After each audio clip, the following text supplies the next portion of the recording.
وأشهد أن لا إله إلا الله وحده لا شريك له وأشهد أن محمدا عبده ورسوله أما بعد. கண்ணியத்திற்குரிய எல்லாம் உள்ள அல்லாஹ் ஜல்ல ஷானஹு தஆலாவின் நல்லடியார்களே, அல்லாஹ்வுடைய பேரருளால் நபிகள் நாயகம் ஸல்லல்லாஹு அலைஹி வஸல்லம் அவர்களுடைய வாழ்க்கை வரலாற்றை அறிந்து கொள்வதற்காக ஏற்பாடு செய்யப்பட்டிருக்கின்ற இந்த தொடர் நிகழ்ச்சியிலே இதுவரை பெருமானார் ஸல்லல்லாஹு அலைஹி வஸல்லமுடைய பிறப்பு, அவர்களுடைய சிறுபிராயம், அவர்கள் நபியாக ஆவதற்கு முன்னால் உள்ள வாழ்க்கை, நபியாக ஆன பிறகு மக்காவிலே அவர்களுடைய அந்த 13 ஆண்டு கால வாழ்க்கை, அதற்கு பிறகு அவர்கள் மதீனா சென்றது, மதீனாவுடைய ஹிஜ்ரத் பயணம், ஹிஜ்ரத் செய்து மதீனாவுக்கு போன பிறகு அவங்க பட்ட கஷ்டம், சிரமம், அவங்களுடைய பொருளாதார நிலைமை, அவங்களுடைய எளிமை, அடக்கம், பணிவு, வீரம், இப்படியான பண்புகள், இதுகளை எல்லாம் நம்ம இதுவரைக்கும் தெரிஞ்சோம். அடுத்து இப்ப இன்னைக்கு தெரிய போறது என்னன்னு கேட்டா, பெருமானார் ஸல்லல்லாஹு அலைஹி வஸல்லம் அவர்கள் மதீனாவுக்கு போன பிறகு இந்த 10 வருஷ காலத்துல நிறைய போர்க்களங்களை சந்தித்திருக்கிறாங்க, நிறைய யுத்தங்கள்ல பங்கெடுத்திருக்கிறாங்க. அந்த யுத்தங்கள் எல்லாம் எப்படி நடந்துச்சு, ஏன் நடந்துச்சு, அந்த யுத்தங்களுடைய பின்னணி என்ன, மொத்தம் எத்தனை போர்கள்ல அவங்க கலந்து கொண்டாங்க, அந்த விவரங்களை எல்லாம் கூட நாம தெரிந்து கொள்ளணும். இன்னும் சொல்ல போனா அரபிய வரலாறுகளை பொறுத்த வரைக்கும் வரலாறு என்று அவங்க ஒப்புக்கொள்வது யுத்தங்களை தான். வரலாறுன்னு எழுதி வச்சுக்கிறது மகாசீன்னு சொல்லி யுத்தங்களுக்குமே தனி நூல்களை எழுதுவாங்க. யுத்தங்கள் தான் ஒரு மனிதனை தீர்மானிக்கக்கூடியது அவங்க புரிந்து வச்சிருந்தாங்க. அதனால இந்த யுத்தங்களை பொறுத்த வரைக்கும் அவ்வளவு நுணுக்கமா உன்னிப்பாக ஒவ்வொரு செய்தியையும் பதிவு செஞ்சு வச்சிருக்கிறாங்க. அந்த வகையில பெருமானார் ஸல்லல்லாஹு அலைஹி வஸல்லம் அவர்கள் சந்தித்த யுத்தங்களை நம்ம பார்க்க போறோம். எப்ப யுத்தம் ஆரம்பிச்சிச்சு, எதனால ஆரம்பிச்சிச்சுங்கிற போர்கள். பெருமானார் ஸல்லல்லாஹு அலைஹி வஸல்லம் அவர்கள் மதீனாவுக்கு வந்து 1 வருஷம் வரைக்கும், சரியாக 1 வருஷம் வரைக்கும் ரபியுல் அவல்ல வர்றாங்க. அப்ப ஏறக்குறைய ஒரு 10-11 மாசம் வரைக்கும் எந்த யுத்தங்களையும் அவங்க சந்திக்கல. 1 வருஷ காலம் வரைக்கும் அவங்க அந்த மக்களை சீரமைக்கிறது, அவங்களுக்கு வசதி வாய்ப்புகளை செஞ்சு கொடுக்கிறது, தங்குறதுக்கான ஏற்பாடு செய்யறது, பள்ளிவாசலை கட்டுறது, தங்களுக்கு ஒரு தளத்தை உண்டாக்குறது, இந்த பணிகளுக்கு தான் அவங்களுக்கு நேரம் சரியா இருந்துச்சு. இப்படி ஏறக்குறைய 1 வருஷம் ஆன நேரத்தில் பெருமானார் ஸல்லல்லாஹு அலைஹி வஸல்லம் அவர்கள் ஏற்கனவே தமக்கு இழைக்கப்பட்ட அநீதிகளுக்கெல்லாம் ஒரு பிராயச்சித்தம் தேடணும்னு அவங்க விரும்புறாங்க. ஏன்னு கேட்டா, இங்க வந்து சோற்றுக்கு கஷ்டப்பட்டதுன்னு நான் உங்களுக்கு சொல்லியிருக்கேன். சஹாபாக்கள் எல்லாம் ஒரே ஒரு துண்ட தோல்ல ஓட்டிக்கிட்டு அதுவே அவங்களுடைய வாழ்க்கையாக மாறி போனதை நம்ம ஏற்கனவே சொல்லி இருக்கிறோம். ஒரு பேரிச்சம்பழம் தான் அவங்களுடைய வாழ்க்கையுடைய ஜீவனாம்சம், ஒரு நாளுடைய மொத்த உணவு என்ற அளவுக்கு அவங்க தள்ளப்பட்டாங்க. இப்படி எல்லாம் தள்ளப்பட்டதுக்கு என்ன காரணம் என்று பாத்தீங்கன்னா, இவங்க வந்து பிறவியில பிச்சைக்கார ஆளுக்கு யாரும் கிடையாது. இவங்களெல்லாம் மக்காவுடன் நல்ல வசதியா இருந்தவங்க. இன்றைக்கு சாப்பாட்டு கஷ்டப்பட்டுக்கிட்டு வீடு இல்லாம பள்ளிவாசலுடைய திண்ணையில படுத்து கிடக்குறாங்களே, இந்த தோழர்கள்லாம் யாருன்னு நினைக்கிறீங்க? இன்னொருவருடைய வீட்டுல போய் சகோதரரை சேர்த்து விடப்பட்டிருக்காங்களே, இவங்கெல்லாம் யோசிச்சு இருக்கிறார்களா? இல்ல. இவங்கெல்லாம் யாருன்னு பாத்தீங்கன்னா, ரசூல் ஸல்லல்லாஹு அலைஹி வஸல்லம் ஆகட்டும், அபூபக்கர் ஆகட்டும், உமர் ஆகட்டும், உஸ்மான் ஆகட்டும், அலியாக ஆகட்டும், இன்னும் அந்த மக்காவிலிருந்து விரட்டப்பட்ட பெரும்பாலான மக்களாகட்டும், இவங்களுக்கெல்லாம் மக்காவுல அழகான வீடு இருந்துச்சு, அழகான வசதி வாய்ப்பு இருந்துச்சு, அவங்களுக்கு ஏதோ சொத்து சுகம் இருந்துச்சு, கஞ்சி கஷ்டம் இல்லாத வாழ்க்கை இருந்துச்சு. இவ்வளவு இருந்து அவர்களால் விரட்டி அடிக்கப்பட்டதுனால இந்த நிலைமைக்கு ஆளானாங்க. விரட்டி அடிக்கப்பட்ட காரணத்தினால அந்த ஒரு கொள்கையை சொல்வதற்காக வேண்டி துன்பத்திற்கு உட்படுத்தப்பட்டதுனால எல்லாத்தையும் இழந்தாங்க. அப்ப ரசூல் ஸல்லல்லாஹு அலைஹி வஸல்லம் நினைக்கிறாங்கன்னு கேட்டா, அநீதி இழைக்கப்பட்ட நாம் ஆமா இழந்ததை மீட்கணும், இழந்ததை மீட்கணுங்கிற உணர்வு இருக்கு பாருங்க. அது ரசூல் ஸல்லல்லாஹு அலைஹி வஸல்லம் அவங்கள்ட்ட ஆரம்பமா அதான் ஆரம்பிச்சிருங்க. சில பேர் நினைச்சிட்டு இருப்பாங்க, ரசூல் ஸல்லல்லாஹு அலைஹி வஸல்லம் சண்டைக்கு போனதெல்லாம் வந்துச்சு அதனால சண்டைக்கு போனாங்கன்னு நினைச்சிருப்பீங்க. அப்படி கிடையாதுங்க. ரசூல் ஸல்லல்லாஹு அலைஹி வஸல்லம் வழிபோயும் போனாங்க, எல்லாத்தையும் போகல. எவன் ஏற்கனவே தங்களுடைய சொத்துக்களை பறித்தானோ, எவன் தங்களுடைய சகோதரர்களை கொலை செஞ்சானோ, எவன் நாடு கடத்தினானோ, எவன் பலரை வந்து ஊனமாக ஆக்கினானோ, அந்த மாதிரியான சொந்த ஊர்வாசிகள், மக்காவாசிகள், அவர்களை இலக்கு வைத்து ரசூல் ஸல்லல்லாஹு அலைஹி வஸல்லம் வலியவும் சண்டைக்கு போனார்கள். வரலாறு விளைவிக்கணும், வலியவும் போனாங்க. எப்படி வெளியே போறாங்கன்னு கேட்டா, இப்ப மக்கா இருந்து பெரும்பாலும் சிரியாவுக்கு தான் வியாபாரத்துக்கு போவாங்க. ஷாம்னு சொல்றாங்க, அது இன்னைக்கு சிரியா. மக்காவில இருந்து மக்காவில உள்ள அந்த Abu Jahl, Abu Sufyan, Khalid ibn Walid, Umayya இவர்கள் எல்லாம் வியாபாரத்திற்காக வேண்டி சிரியாவுக்கு போவாங்க. மக்காங்கிற ஊர்ல இருந்து சிரியாவுக்கு போவாங்க. போய் இங்க உள்ள பேரிச்சம்பளம் போக்குவரத்து எல்லாம் விட்டுப்பட்டு அங்கே இருந்து என்ன செய்வாங்க, சரக்குகளை ஏற்றிக்கிட்டு இங்க வருவாங்க, மதீனா மக்காவுக்கு வந்துருவாங்க. இப்ப மக்காவில இருந்து சிரியாவுக்கு போறாங்க இல்லையா, மதீனா இருக்குதுல, இந்த மதீனா எங்க இருக்குது, சிரியா எங்க இருக்குது, மக்கா எங்க இருக்குன்னு முதல்ல நீங்க தெரிஞ்சுக்கணும். எப்படி இந்த பிரச்சனை ஆரம்பமாகுதுங்கிறதா சொல்ல வரேன். மக்கா, மதீனா, சிரியா. ஏன்னா மக்காவில இவங்க இருக்கிறாங்க, மதீனாவுல ரசூலுல்லாஹி ஸல்லல்லாஹு அலைஹி இருக்கிறாங்க. சிரியாங்கிறது எங்க இருக்குது, சிரியாவுக்கு போற வழியில மதீனா எப்படி வருது அப்படின்னு பாத்தீங்கன்னா, இதை தெரிஞ்சுக்கிறாங்க. ஒரு ஒய், இங்கிலீஷ் ஒய் இருக்குல்ல, ஒய் போட்டுக்கோங்க. இந்த ஒய் போட்டுக்கிட்டீங்கன்னா ஒய்யுடைய அடிப்பாகம் இருக்குல்ல, அது மக்கான்னு வச்சுக்கிறோங்க. ஒய், இங்கிலீஷ் ஒய் இருக்கலாமா, அந்த ஒய்ய போட்டுக்கிட்டீங்கன்னா அந்த ஒய்யுடைய அடிப்பாகம் என்னது, மக்கா. சரியா? அப்படி மக்காவுல இருந்து நேர இந்த பக்கம் போற அந்த கவட்டையில போனோம்னா அது சிரியா, இந்த பக்கம் போறதுல போனா அது மதீனா. மதீனாவும் சிரியாவும் ஒரு நேர் ரோட்ல இருக்கிறதே வரும். அந்த ஒய்யில வீ மாதிரி தான் காட்ட முடியும், ஒய்யை காட்ட முடியாத வரல. ஒய் இருக்குன்னு வச்சுக்கிறீங்க, இப்படி ஒரு இருக்குன்னு வச்சுக்கிறீங்க, இது மாதிரி வச்சுக்கிட்டீங்கன்னா இது மதீனா, இது சிரியா. இது இங்க வச்சுக்கிறீங்க, இந்த ஒய்யுடைய காலு, இது மக்கா. இந்த மக்காவில இருந்து வியாபாரத்துக்கு போறவங்க சிரியாவுக்கு தான் போகணும். சிரியாவுக்கு போகும்போது இப்படியே போவாங்க. போகும்போது மதீனாவுக்கு கிட்ட நெருங்கி வந்துடுறாங்க. இந்த மதீனாவாசிகள் அவங்களை மறக்க நினைச்சாங்கன்னா கொஞ்சம் தூரம் இப்படி மறைக்கலாம். இப்படித்தானே இருக்கிறாங்க. இவ்வளவு தூரம் வரணும் சிரியாவுக்கு, மதீனாவில இருந்து சிரியா நெருக்கி கிட்டத்துல வந்துருச்சு. அப்ப இந்த மக்காவில இருந்து போறக்கூடிய இந்த வியாபார கூட்டங்களை எல்லாம் இப்படி குறுக்க நின்றுலாம் மதீனாவாசிகள் நினைச்சா மறைக்கப்படலாம். அப்ப அந்த மாதிரியான அமைப்புல இந்த 3 ஊர் அமைஞ்சிருக்கு. மக்காங்கிறது கீழே இருக்குது, சிரியாங்கிறது இந்த பக்கம் போறது, மதீனா இந்த பக்கம் போறது, இப்படி இருக்குன்னு வச்சுக்கிறீங்க. இப்ப ரசூல் ஸல்லல்லாஹு அலைஹி வஸல்லம் என்ன பண்றாங்கன்னு கேட்டா, நம்முடைய சொத்து சுகங்களை எல்லாம் பறிச்சுக்கிட்டாங்க. அப்ப பறித்து ரொம்ப அக்கிரமம் பண்ணி இருக்கிறாங்க. மக்காவுல இருக்கிற சொத்து பூரா நம்ம சொத்து தான். மக்காவுல எடுத்துட்டு வந்தாலும் யாருக்கு சொந்தமானது, நமக்கு சொந்தமானது. நமக்கு சொந்தமானது தேவாசம் எல்லாத்தையும் எடுத்துட்டாங்க. இதை நம்ம லேசில விடக்கூடாது அப்படின்னு சொல்லி ரசூல் ஸல்லல்லாஹு அலைஹி வஸல்லம் அவங்க ரபியுல் அவ்வல்ல தான் மதீனாவுக்கு போனாங்க. எல்லாருக்கும் தெரியும், ரபியுல் அவ்வல் மாசம் 12ல தான் என்ன செய்றாங்க, ஹிஜ்ரத் பண்ணி மதீனாவுல நுழையிறாங்க. ரபியுல் அவ்வல், ஜமாதுல் அவ்வல், ஜமாதுல் ஆகிர், ரஜப், ஷஅபான், ரமலான், ஷவ்வால், உல்கஅதா, உல்ஹஜ், முஹர்ரம், 10 முஹர்ரம், அப்புறம் சஃபர், ரபியுல் அவ்வல், ரபியுல் அவ்வல் 12 இந்த சஃபர் மாசம் 10 மாசம் முடிஞ்ச உடனே ஒரு ரசூல் ஸல்லல்லாஹு அலைஹி வஸல்லம் அவங்களுக்கு ஒரு தகவல் கிடைக்குது. என்ன தகவல்னு கேட்டா, ஒரு கூட்டம் ஒண்ணு, வணிக கூட்டம் ஒண்ணு எங்க வந்துகிட்டு இருக்குது, குறைசி கூட்டம் ஒண்ணு வியாபார சரக்கு கூட வந்துகிட்டு இருக்குது. எங்க இருந்து வருது, மக்காவில இருந்து சிரியாவை நோக்கி ஒரு வியாபார கூட்டம் ஒண்ணு வந்து கொண்டிருக்கிறது என்ற தகவல் ரசூல் ஸல்லல்லாஹு அலைஹி வஸல்லம் அவங்களுக்கு மதீனாவுல கிடைக்குது.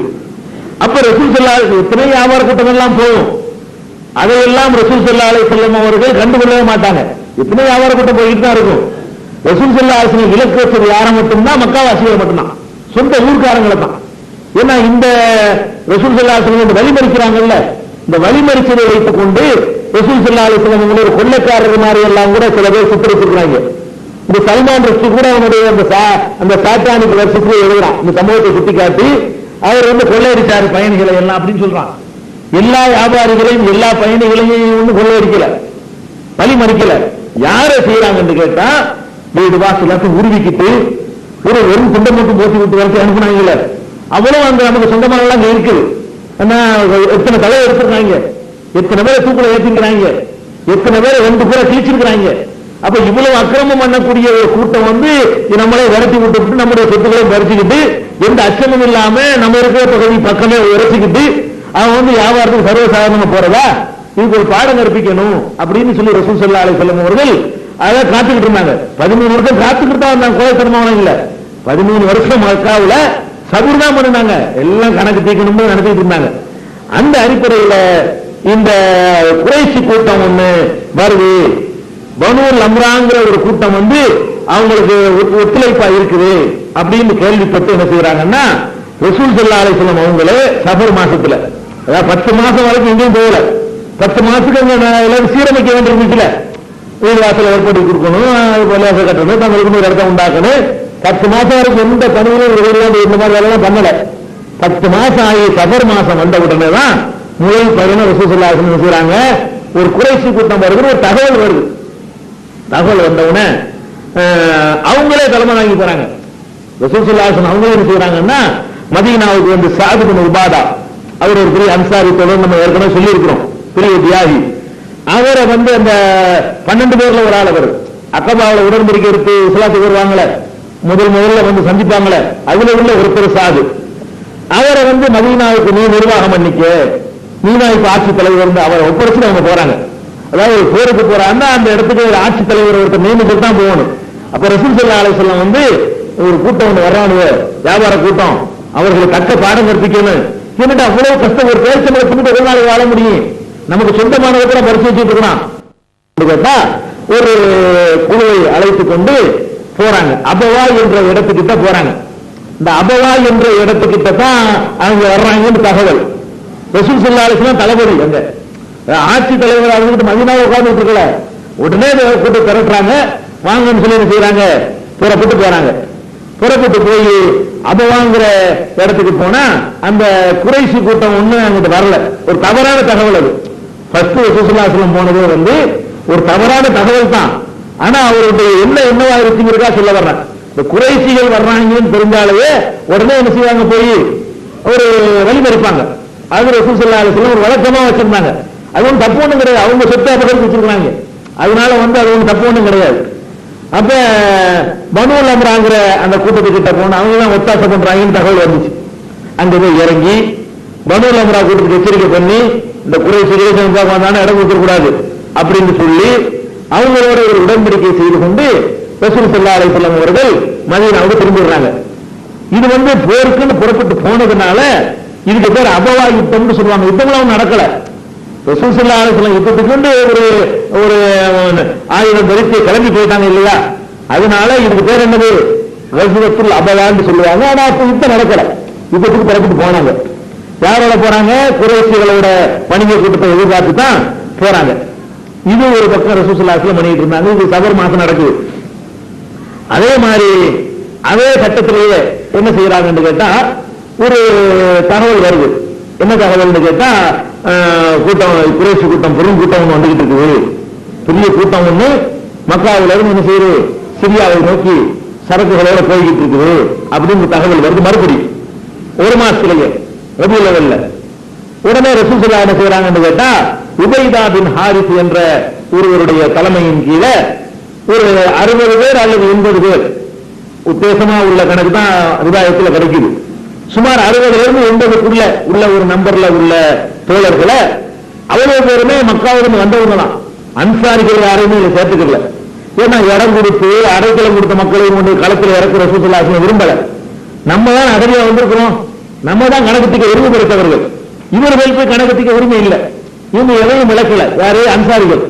அப்ப ரசூல் ஸல்லல்லாஹு அலைஹி வஸல்லம் தேர்ந்தெடுக்கும் போது கூட யாரை தேர்ந்தெடுக்கல, மதீனாவாசியை தேர்ந்தெடுக்கல. என்ன கேட்டா அவங்க நியாயம் இல்லாமல் வந்துட்டாங்கன்னு தெரியுமா, அவங்களுக்கு எந்த நியாயமும் இல்லை மக்காவாசிகள்கிட்ட கேட்கறதுக்கு. இந்த மக்காவில இருந்து அகதியா வந்தாங்க பாருங்க, அவங்களுக்கு நியாயம் இருந்துச்சு, தங்களுடைய சொத்துக்களை எல்லாம் பறித்துக் கொண்டவர்கள் அடிப்படையில் ஒரு 60 இருந்து 80 பேருக்குள்ள ஒரு குழுவை அனுப்பி, நீங்க போய் வழிமறிங்க, வந்துட்டு இருக்காங்க, வழிமறிச்சு என்ன பொருள்களை எடுத்துட்டு வந்துடுறது, நமக்கு சொந்தமானதானே, வியாபாரத்தில் கொண்டு போவாங்க இல்ல, அந்த ஒரு கார்களை எடுத்துட்டு வந்துருங்க அப்படின்னு சொல்லி, ஏன்னா அந்த நிர்பந்தப்படுத்தினாத்தான் சகஜமாக தாய் சொந்த ஊருக்கு போக முடியும். அந்த ஊர்ல உங்களுக்கு உரிமை இருக்குல்ல, அந்த ஊர்ல உள்ள உரிமை இருக்கு நிலைநாட்டுறது. இவரை பணத்துக்கிட்ட உரிமை இருந்தா நீங்க வாங்கப்பா, நீங்க உங்க ஊர்ல இருந்து இருந்துருங்கப்பா, உங்களுக்கு வேண்டியெல்லாம் உங்க சொத்தை எடுத்துக்கிறீங்கப்பான்னு சொல்ல வைக்கணும். அதுக்காக ரசூல் ஸல்லல்லாஹு அலைஹி வஸல்லம் செய்யறாங்கன்னா ஒரு 60 இருந்து 80க்குள்ள அனுப்பி வைக்கிறாங்க. ஆனா வந்த கூட்டம் வந்து பெரும் கூட்டமா வருது, வணிக கூட்டம், பெரிய வணிக கூட்டமா வருது. வந்தா இங்க இருந்து ரசூல் ஸல்லல்லாஹு அலைஹி வஸல்லம் போனவங்க வந்து அம்பு எய்து என்ன செய்யறாங்க, அந்த கூட்டத்தை எதிர்கொள்றாங்க. வில்லுனால பெருங்கூட்டமா இருக்கனால கிட்ட போய் சண்டை பிடிக்காம வில்லுனால அம்பு எய்கிறாங்க. அம்பு எய்த உடனே அந்த கூட்டம் வந்து வேகமாக தப்பிச்சு ஓடி போயிடுது. அவங்க வந்த கூட்டங்கள் வந்து தப்பிச்சு போயிடுறாங்க. அந்த அம்பு எய்வதை தவிர வேற ஒரு யுத்தம் ஒன்றும் நடந்துக்கல. இதையும் ரசூலுல்லாஹி ஸல்லல்லாஹு அலைஹி வஸல்லம் நேரடியா போகாம அதே காலகட்டத்தில் அனுப்பி வைக்கிறாங்க. ஏன்னா பதில் எப்படி இருந்துச்சு தெரிஞ்சுக்கிறதா சொல்ல வர்றேன். அதுக்கப்புறம் கொஞ்ச நாளைக்கு பிறகு இன்னொரு ஒரு கூட்டம் அபூஜஹல் தலைமையில, அவங்க தானே ஹீரோ அங்க மக்காவுக்கு. அப்ப அபூஜஹலுடைய தலைமையில அந்த கடல் வழியாக கடல் ஓரமாக சாமை நோக்கி 300 பேரோட அவன் புறப்பட்டு போயிட்டு இருக்கான். 300 பேரோட அபூஜஹல் தலைமையில 300 பேரோட ஒரு கூட்டம் ஒன்று போய்கிட்டு இருக்குது அப்படின்னு சொல்லி ரசூல் ஸல்லல்லாஹு அலைஹி வஸல்லம் கேள்விப்படுறாங்க. கேள்விப்பட்ட உடனே அவங்க என்ன பண்றாங்கன்னு கேட்டா, ஹம்சா ரசூலுல்லாஹ்வுடைய சுன்னத்தா ஹம்சா ரலியல்லாஹு அன்ஹு இருக்காங்கல்ல, அவங்க தலைமையில 300 பேரை கேள்விப்பட்டு அனுப்பின 30 பேர் தான். அதாவது 1 ரசூல் ஸல்லல்லாஹு அலைஹி வஸல்லம் திரும்பி வச்சிருந்தாங்க. முன்னா முன்னூறு அனுப்ப தேவையில்லை, அவங்க 300 தானே, அவங்க காசு பணம் சுத்த பாதுகாப்புக்காக இருக்கிறாங்க, நம்ம அல்லாவுக்காக போறோம், அது ஒன்றும் பிரச்சனை இல்லைங்கிறதுனால 300 பேர் வரலான்னு கேள்விப்பட்டு ரசூல் ஸல்லல்லாஹு அலைஹி வஸல்லம் அனுப்பின 30 பேர் தான். ஹம்சாவுடைய தலைமையில 30 பேர் கொண்ட ஒரு குழுவை வந்து வழிமறிக்க அனுப்புறாங்க. அனுப்புனா அங்க ஒரு பனு அம்ரு ஜுஹைனி, பனு அம்ரு என்ற கோத்திரத்தை சேர்ந்த மஜ்தீன் ஒருத்தர் இருக்காரு. அவர் வந்து ரசூல் ஸல்லல்லாஹு அலைஹி வஸல்லம் அவங்களோட உடன்படிக்கை செஞ்சுக்கிட்டவர், மக்காவாசிகளோட உடன்படிக்கை செஞ்சவர். அதாவது 2 பக்கமும் நாங்க சண்டையிட மாட்டோம் அப்படின்னு 2 மக்களுக்கு வேண்டியவராக இருந்தவர். அவர் இந்த கேள்விப்பட்டு நடுவில் விழுந்து அப்ப அவங்களுக்கு சண்டை வேணாம்னு சொல்லி அவர் காம்ப்ரமைஸ் பண்ணி அதை திருப்பி விட்டுறாரு. சண்டை நடக்காம 2 பக்கம் மோதி கொள்ளாம என்ன செய்யறாரு, அவங்களையும் காப்பாற்றி விட்டுறாரு, இவங்களே சண்டைக்கு போகாம நடுவில் விழுந்து சமரசம் பண்ணிடுறாரு. அப்பவும் சண்டை நடக்கல. ஆனா ரசூல் ஸல்லல்லாஹு அலைஹி வஸல்லம் வந்து ஒரு தடவை இல்லாம திரும்பி திரும்பி இதை பண்றாங்கன்னு ஞாபகத்தில் வச்சுக்கணும். அதாவது இந்த மக்காவில இருந்து ஒரு கூட்டம் கிளம்புதுன்னு சொன்னா சும்மா இருக்க மாட்டாங்க. மக்காவில இருந்து ஒரு கூட்டமா கிளம்புறாங்க, வேற எத்தனையோ ஊர்கள் இருக்கு, எத்தனை வியாபாரிகள் போவாங்க. சொந்த ஊர்ல இருந்து சொந்த நாட்டில இருந்து விலக்கடிக்கப்பட்டால் அந்த நாட்டை வந்து மீட்டாகணும். அவங்களுக்கு சொந்தமான ஊர் இல்லையா மக்காங்கிறது. அப்ப அதுக்கு ஒரு நெருக்கடி உண்டாக்குறதுக்காக வேண்டி இந்த மாதிரியான காரியங்களை எல்லாம் ரசூல் ஸல்லல்லாஹு அலைஹி வஸல்லம் பண்ணியிருக்கிறாங்க. அதே மாதிரி என்ன செஞ்சாங்கன்னா இன்னொரு டைம்ல அது ரபியுல் அவ்வல்ல இன்னொரு கூட்டம் வருதுன்னு கேள்விப்படுறாங்க. கேள்விப்பட்டவன ரசூல் ஸல்லல்லாஹு அலைஹி வஸல்லம் மதீனாவுக்கு சாயிப்ங்கிற ஒரு சஹாபிய ஆட்சியாளரை நியமிச்சுட்டு இதுக்கு வந்து ரசூல் ஸல்லல்லாஹு அலைஹி வஸல்லம் அவங்கள புறப்படுறாங்க. 2 முதல் தடவை ரசூல் ஸல்லல்லாஹு அலைஹி வஸல்லம் நேரா போனாங்க. 2 கூட்டத்தை வழிமறிக்கிறதுக்கு 2 சஹாபிகள் தலைமையில ஆள் அனுப்பினாங்க. 3ஆச்சு. 4வது தடவை இந்த மாதிரி கேள்விப்பட்டு ரசூல் ஸல்லல்லாஹு அலைஹி வஸல்லம் அவங்க வந்து சாயிப்ங்கிறவங்கள அமீர் ஆக்கிட்டு 200 வாகனத்துல கூடையில சவார் செய்யக்கூடிய வீரர்களோடு ரசூல் ஸல்லல்லாஹு அலைஹி வஸல்லம் அவங்க புறப்பட்டு போறாங்க. அங்க வந்து உமையா பின் கலஃப்ங்கிறவனு ஒரு 100 பேரும் ஒரு 1500 ஒட்டகமும் அவங்க வருது. சரக்குகள் 1500 ஒட்டகத்துல ஏற்றிக்கிட்டு 100 பேரோட உமையா பின் கலஃப்ங்கிறவன் அவன் ஒரு முக்கியமான லீடர் மக்காவுல, அவன் தலைமையில வந்துகிட்டு இருக்குன்னு கேள்விப்பட்டு ரசூல் ஸல்லல்லாஹு அலைஹி வஸல்லம் போறாங்க. ஆனா அந்த தகவல் வந்து சேர்ந்து லேட் ஆனதுனால போன அந்த இடையில தான் வழிமறிக்கணும். அதாவது போற வழிமறிக்கிறதா இருந்தா அந்த இடையில மறிக்கலன்னா அவங்க சேர்ந்துருவாங்க. அதுக்கு இடையில அவங்க முந்திட்டாங்க. அது ரசூல் ஸல்லல்லாஹு அலைஹி வஸல்லம் அவங்களே நேரடியாக போயிருந்தும் கூட அதை அடைய முடியல, வழிமறிக்க முடியல. அப்போ தம்சுக்கு நடக்கவே இல்லை. இது வந்து 4வது சம்பவமாக இது நடக்குது. அதுக்கப்புறம் ரசூல் ஸல்லல்லாஹு அலைஹி வஸல்லம் என்ன பண்றாங்கன்னு கேட்டா மறுபடியும் குறைசி சாமுக்கு தான், சாமுக்கு இன்னொரு கூட்டம் போயிருந்து கேள்விப்பட்டு, அதாவது மொத்தம் இத்தனை நாளாச்சு. 5வது தடவையும் ரசூல் ஸல்லல்லாஹு அலைஹி வஸல்லம் இதை கேள்விப்பட்டு 5வது தடவையும் அவங்களே காம்புறாங்க. 5வது தடவையும் கேள்விப்பட்டு அவங்க தலைமையிலேயே ஒரு கூட்டத்தை அழைச்சிக்கிட்டு போறாங்க ரசூல் ஸல்லல்லாஹு அலைஹி வஸல்லம்.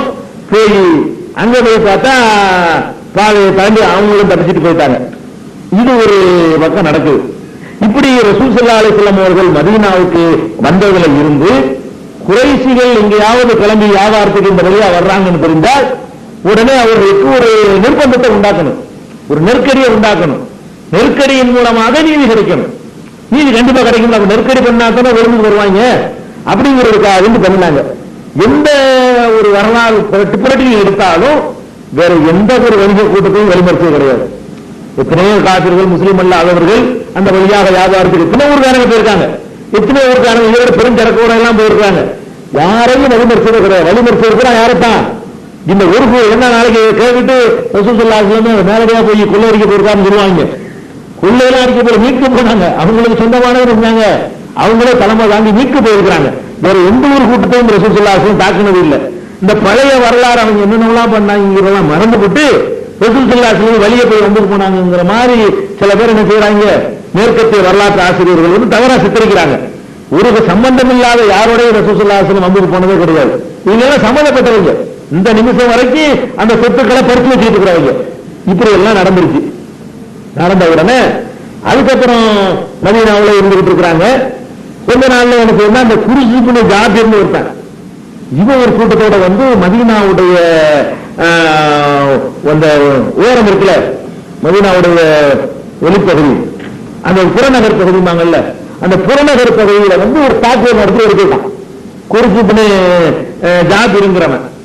உடனே ரசூல் ஸல்லல்லாஹு அலைஹி வஸல்லம் கேள்விப்பட்டு அவனை ஃபாலோ பண்ணி விரட்டிட்டு போறாங்க.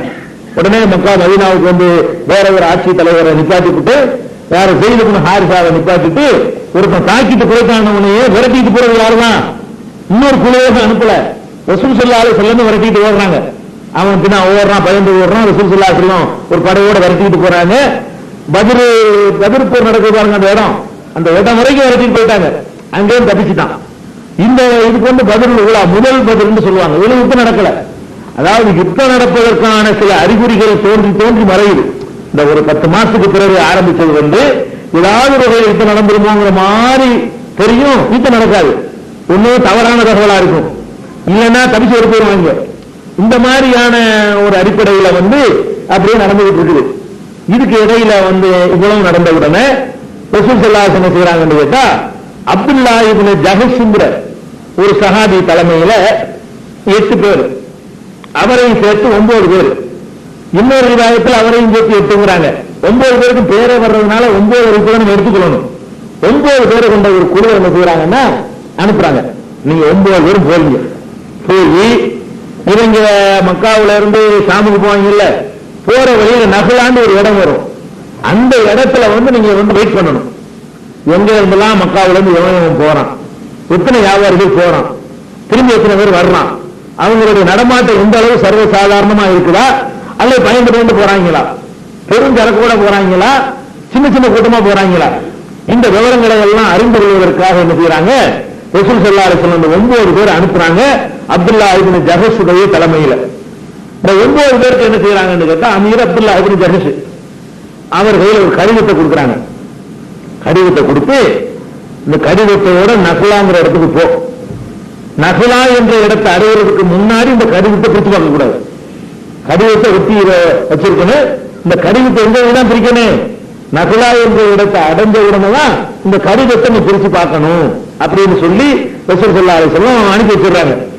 இவங்களும் பிரயாணம் பண்ணி நகுலாங்கிற இடத்தை போய் அடைஞ்சு கடிதத்தை வந்து பிரிச்சு பார்க்கறாங்க.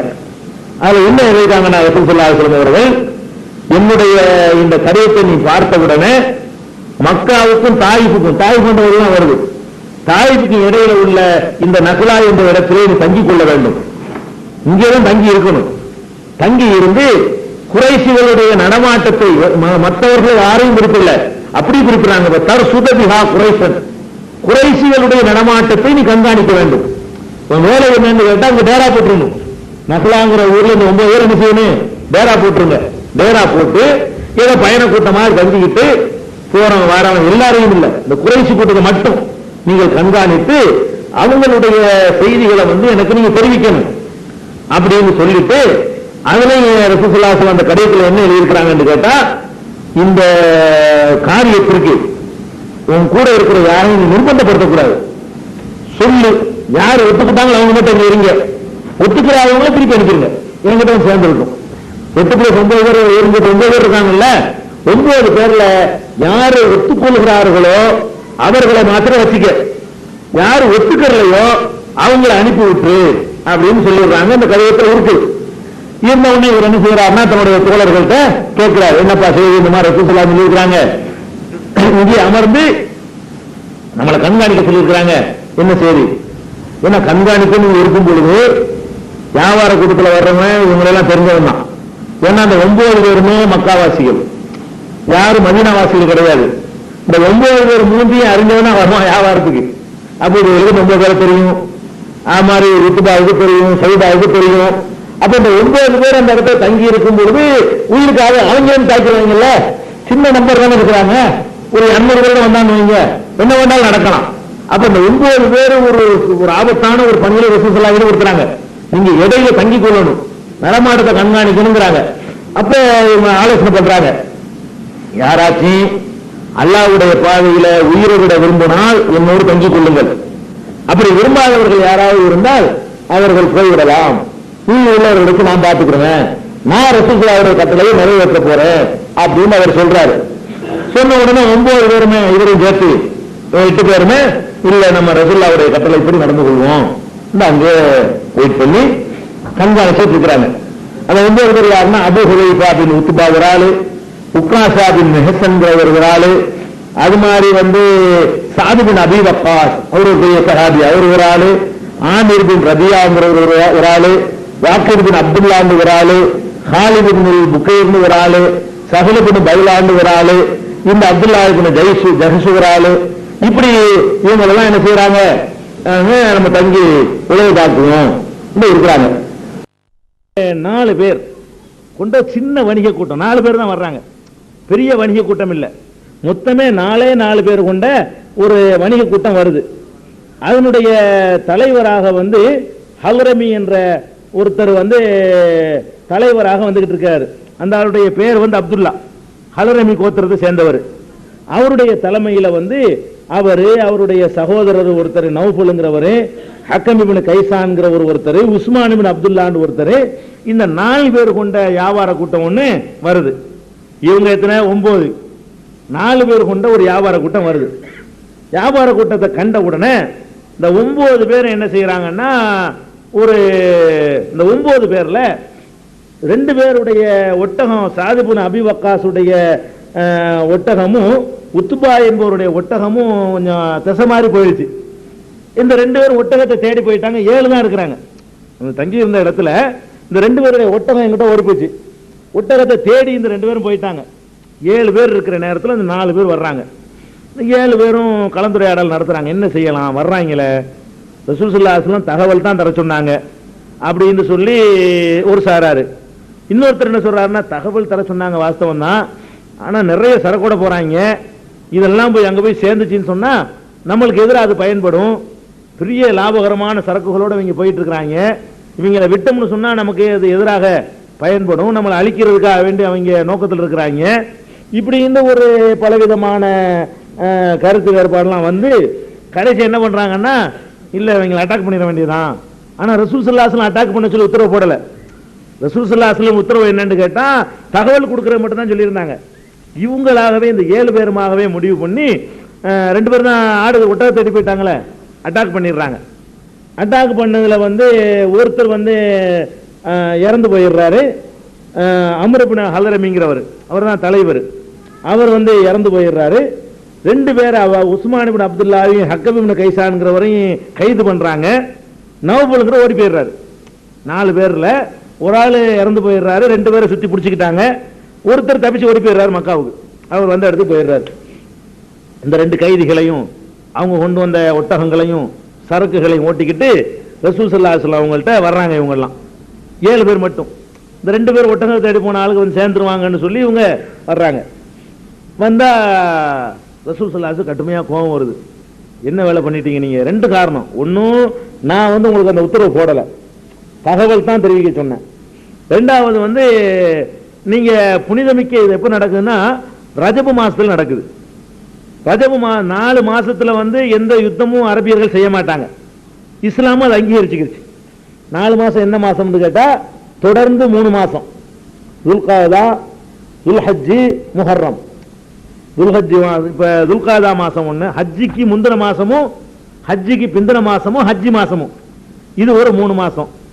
தனியா ரஜபு. ரஜபு இந்த வரிசையா வராது.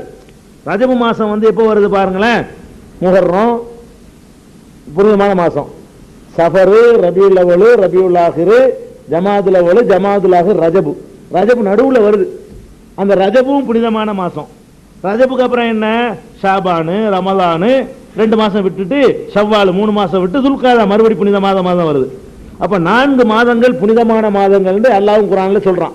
அந்த 4 எதுன்னு கேட்டா, ரஜபு 1, துல்காதா, துல்ஹஜ்ஜி, முஹர்ரம். ஹஜ்ஜிக்கு முந்தின மாசம், ஹஜ்ஜிக்கு பிந்தின மாசம், ஹஜ்ஜி மாசம், இது 3, ரஜபு 1. இவங்க போனது ரஜபுல. ரஜபுல ஒரு புனிதமான மாசத்துல போய் இந்த மாதிரி ஒருத்தன் தாக்கிட்டு வந்துட்டீங்களப்பா, போர் செய்வது தடை செய்யப்பட்ட மாதத்துல அப்படிங்கிறதுனாலையும் ரசூல் ஸல்லல்லாஹு அலைஹி வஸல்லம் ரொம்ப வருத்தமா இருந்துச்சு.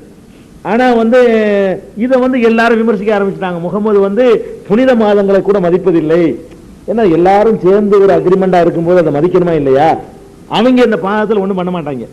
மக்கா காபிர்கள் கூட இந்த 4 மாசத்துல யாரையும் தாக்க மாட்டாங்க. புனித மாதம் சொல்லி சண்டையிடாம விளைவிக்கிறாங்க.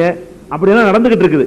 இந்த மரபையே முகமது வீணாக்கிட்டார்னு சொல்லி பரவலாக குற்றச்சாட்டு எழும்புது. அப்ப இவங்களுக்காக தான் அந்த ஆயத்தை கூட எல்லாம் இறக்கி வைக்கிறான். சூரத்துல் பக்கராவுல 217வது வசனம், யஸ்அலூனக அனி ஷஹ்ரில் ஹராம், புனித மாதத்தை பற்றி இவர்கள் பேசுகிறார்கள். குல் கிதாலுன் ஃபீஹி கபீருன், அதுல போர் செய்வது ரொம்ப பெரிய குற்றம் தான். ஆனால் சத்துன் அன் சபீலில்லாஹ், அல்லாஹ்வுடைய பாதையை விட்டு தடுப்பதும், குஃப்ரும் பிஹி, அல்லாஹ்வை மறுப்பதும், ஒல் மஸ்ஜிதுல் ஹராமி, மஸ்ஜிதுல் ஹராமில் இருந்து தொழுகிறத தடுக்கிறதும், இஹ்ராஜு அஹ்லிஹி மின்ஹு, அந்த ஊருக்கு சொந்தக்கார மக்களை ஊரை விட்டு விரட்டுறதும், அக்பர் இந்தல்லாஹ், அல்லாஹ்விடத்தில் அதை விட பெரிய பாவம். இவங்க அதை விட பெரிய பாவம் செஞ்சவங்க இந்த புனித மாசத்தை பத்தி பேசிட்டு இருக்கிறானுல. இவன் காபாவுல தொலை வந்தவனை தடுத்தது நியாயமா? ஊருக்கு சொந்தக்காரனை ஊரை விட்டு விரட்டினானே அது நியாயமா? அப்படின்னு சொல்லி அல்லாஹ்வை இவங்களுக்கு சாதகமாக அந்த வசனத்தை இறக்கின பிறகுதான் அந்த 4 பேர் 7 பேர் செஞ்சதை ரசூல் ஸல்லல்லாஹு அலைஹி வஸல்லம் ஒத்துக்கிறாங்க. சரி அப்படின்னு சொல்லி அந்த கைதிகள் 2 பேர் இருக்கிறாங்க. இந்த ஒருத்தர் ஓடி போனார்ல, அவர் போய் மக்காவுல சொல்லி 2 பேரும் முகமது பிடிச்சிட்டு போயிட்டாரு, ஒரு ஆளை காலி பண்ணி விட்டாரு அப்படின்ன உடனே அந்த காலத்தில் என்னன்னு கேட்டா, அந்த பிடிச்சிக்கிட்டு போயிட்டாங்கன்னா பணம் கொடுத்து மீட்டிக் கொள்ளலாம்னு ஒரு மரபு இருந்துச்சுங்க. ஏதாவது ஒரு பிரச்சனையில பிடிச்சிட்டு போயிட்டாங்கன்னா, மக்காவாசிகள் மதீனாவாசிகள் பிடிச்சிட்டு போயிட்டான்னு வைங்களேன், இங்க இருந்து ரூபாயோட போவாங்க. போய் பேச்சுவார்த்தை நடத்தி, இந்தாங்க ஒரு 10,000 ரூபா வச்சுக்கிறங்க, எங்க ஆளை கொடுத்துருங்க அப்படின்னு கேட்கிற வழக்கம் இருந்துச்சு. எல்லா ஊர்களும் இந்த மாதிரி போர் சண்டை நடந்து தூக்கிட்டு போயிட்டாங்கன்னா காசு கொடுத்து மீட்டுக் கொள்ளலாம் என்ற ஒரு மரபு அன்றைக்கு இருந்தது. இதை கேள்விப்பட்டவன என்ன பண்ணாங்கன்னா, மக்காவுல இருந்து ஒரு கூட்டமா இந்த 2 பேரையும் மீட்டிட்டு போறதுக்காக வேண்டி, 4 பேர்ல 2 பேர் கைதியா இருக்காங்கல்ல, மீட்டிட்டு போறதுக்காக வர்றாங்க. ரசூல் ஸல்லல்லாஹு அலைஹி வஸல்லம் என்ன பண்ணிட்டாங்கன்னா, அவங்க 2 பேரையும் விடல, நாங்க விட்டுருவேன், ஆனா எங்கால் 2 வந்து சேரல. ஒண்ணும் இந்த ஒட்டகத்தை காணாம தேடிட்டு போனாங்களே, அவங்களுக்கு ஏதாவது ஏற்படுத்தி ரசூல் ஸல்லல்லாஹு அலைஹி வஸல்லம் நினைக்கிறாங்கன்னா பிடிச்சிட்டு போயிட்டாங்கன்னு நினைக்கிறாங்க, அவங்க ஏதோ பண்ணிட்டாங்க. ஆனா அப்படி பண்ணல, இவங்க ஒட்டகத்தை தேடி போயிட்டு மெதுவா வந்துகிட்டு இருக்காங்க. ரசூல் ஸல்லல்லாஹு என்ன பண்ணிட்டாங்கன்னா, அந்த 2 பேர் இங்க சேர்ற வரைக்கும் இங்கதான் இருப்பாங்க. அவங்க அந்த 2 பேர் வந்துட்டாங்கன்னா இவங்களை விட்டுருவோம். 2 பேருக்கு ஏதாவது ஆயிடுச்சுன்னு சொன்னா இந்த 2 பேரும் வரமாட்டாங்க, இந்த 2 பேரையும் நாங்க அதுக்கு பதிலாக என்ன செய்வோம், கணக்கு தீர்ப்போம் ரசூல் ஸல்லல்லாஹு அலைஹி வஸல்லம் சொல்லி நிறுத்தி வச்சுக்கிட்டாங்க. இப்படி நடந்து கொண்டிருக்கும்போது அந்த 2 பேரும் சேர்ந்துட்டாங்க. ஒட்டகத்தை தேடி போனவங்க ஒட்டகத்தோட நினைச்சிட்டாங்க, சாத் இப்னு அபீ வக்காஸும் உத்பாவும் சேர்ந்துட்டாங்க. இவங்க 2 பேரும் அனுப்பி விட்டுறாங்க. இது அங்க ஒரு பெரிய ஆத்திரத்தை உண்டாக்கி வச்சிருக்கு மக்காவுல. இந்த மாதிரி ஒரு அது ஹல்ரமி முக்கியமான ஒரு ஆளு, அவரை கொலை பண்ணி விட்டாங்க, வியாபாரத்தை எல்லாம் கொள்ளடிச்சுக்கிட்டாங்க. அப்ப நம்ம வியாபாரத்துக்கு போறது பெரிய பெரிய முக்கியமான தொந்தரவான விஷயமா போச்சு. சாம பக்கம் நம்ம வியாபாரத்துக்கு போயிட்டு எப்படி நம்ம வாழ்க்கை நடக்கும், இவர் அந்த இடத்துல உட்கார்ந்துக்கிட்டு பெரிய தொந்தரவாவில் இருக்காருங்கிற மாதிரி மக்காவுல அந்த ஒரு கருத்தை நினைஞ்சிருச்சு, பரவலா பேசப்பட்டுக்கிட்டு இருக்கு. இந்த நேரத்தில் தான் அபூ சுஃபியான் அவரே பெரிய தலைவர், அதாவது அபூஜஹலுக்கு அடுத்த நிலையில இருந்த தலைவர். பிறகு அவர் இஸ்லாத்துக்கு வந்துட்டார், அது ஒரு விஷயம். அவர் இஸ்லாத்துக்கு வர முந்தி இந்த அபூ சுஃபியான் என்பவர் அவர் ஒரு வியாபாரத்துக்காக போயிருக்கிறாரு, ஷாமுக்கு போயிருக்காரு, சிரியாவுக்கு. அவர் அந்த சிரியாவுக்கு போயிட்டு திரும்பி வர்ற செய்தி,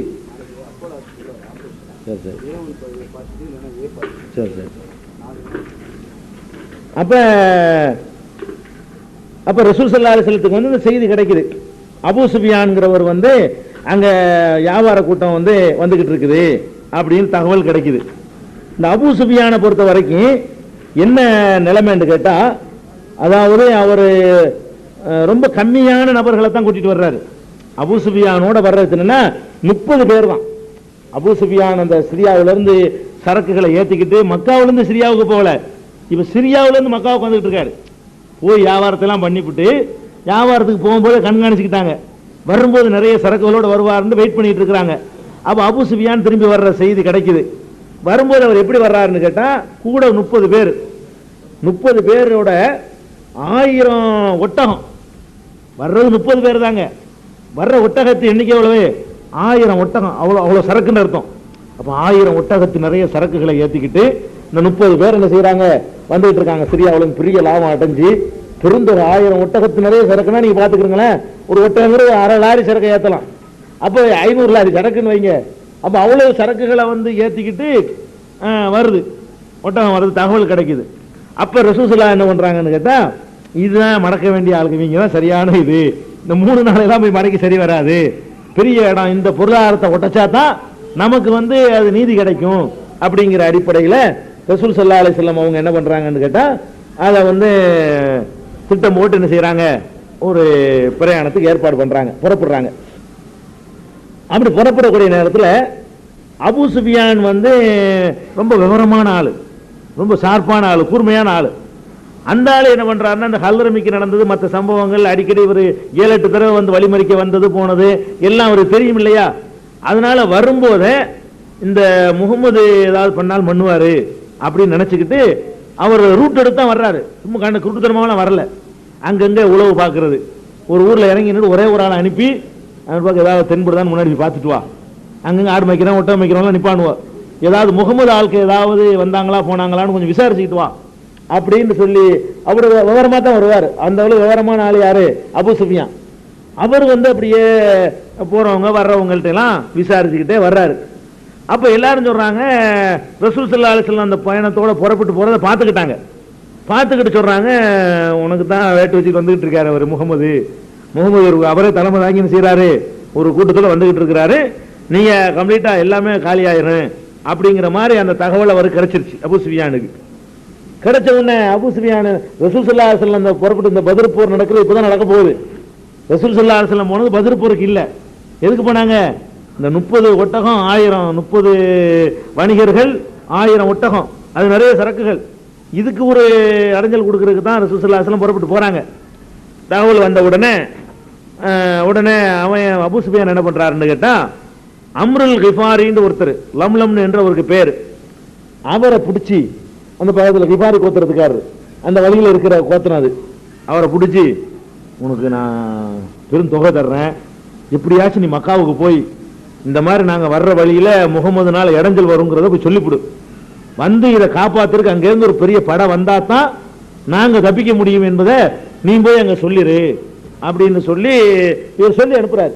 அபூ சுஃபியான் ஒரு இடத்துல நின்றுகிட்டு, இன்னும் கொஞ்சம் வந்துட்டோம்னு சொன்னா முகமது அட்டாக் பண்ணிடுவாரு, அதுக்கு முன்னாடி என்ன செய்யணும்னா எங்களை காப்பாத்துறதுக்கு மக்காவுல இருந்து ஒரு பெரிய கூட்டம் வரணும் அப்படின்னு இவர் அந்த லம்லம் என்பவர்கிட்ட வந்து சொல்லி அனுப்புறாரு. சொல்லி அனுப்புனவன அந்த ஆளு காசுக்கு செய்யறாள் தானே, அவர் கரெக்டா வந்து மக்காவுக்குள்ள நுழைஞ்சு இந்த மாதிரி அபூ சுஃபியான் அந்த கூட்டத்துக்கு பெரிய டேஞ்சர் இருக்கு, முகமது வந்து எல்லாத்தையும் பறிச்சுக்கிற மாதிரி இருக்காரு, கூட்டம் பெரிய கூட்டமா இருக்கிறாங்க, நீங்க போய் காப்பாத்தி ஆகணும், இல்லைன்னா ரொம்ப மோசமா போயிடும் விலை உண்டு சொல்லி அங்க போய் மக்களை எல்லாம் தயார்படுத்துறாரு. தயார்படுத்தின உடனே அபூ ஜஹல் என்ன சொல்றான்னு கேட்டா, இந்த ஹலரமி மாதிரி நினைச்சிட்டு இருக்காரு, அவர் ஹலரமி தானே கொண்டிருக்கிறாங்க, அந்த மாதிரி நினைச்சிட்டு இருக்காரா இருந்தாலும் இவருக்கு சரியான பாடம் கற்பிக்கணும், நம்ம யாருங்கிறத இப்ப காட்டி தான் ஆகணும்னு சொல்லிட்டு மக்காவுல இருந்து பெரிய ஜமாத்தை திரட்டுறாங்க. ஏன்னுட்டு இந்த 1000 ஒட்டகத்துல மக்காவில் உள்ள எல்லாருடைய சரக்கும் இருக்குது, பெரிய பெரிய கோத்திரத்தாருடைய சரக்குலாம் இருக்குது, எல்லாருக்குமே பெரிய பாதிப்பு ஏற்படும், எல்லாரும் ஓட்டாண்டி ஆயிடுவாங்க. அந்த அளவுக்கு எல்லாருடைய விஷயமாகி ஒவ்வொருத்தரும் கலந்து கொள்ளணும், இல்லைன்னா அவங்க சார்பில் ஒரு ஆளை கொடுத்தாகணும் அப்படின்னு சொல்லி உத்தரவு போட்டு ஊர் கட்டுப்பாடு மாதிரி ஹம்பல் சரியா மக்களை எல்லாம் அவங்க என்ன செய்யறாங்க, திரட்டுறாங்க.